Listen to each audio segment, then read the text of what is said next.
You ask Tiger to solve. This deals with linear equations with one unknown.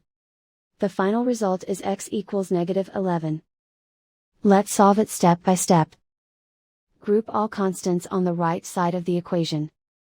Subtract 6 from both sides. Group like terms. Simplify the arithmetic.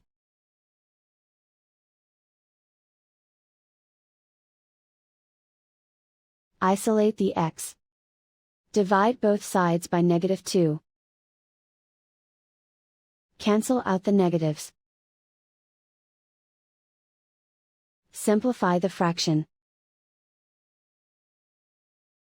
Move the negative sign from the denominator to the numerator. Find the greatest common factor of the numerator and denominator. Factor out and cancel the greatest common factor. And so the final result is x equals -11.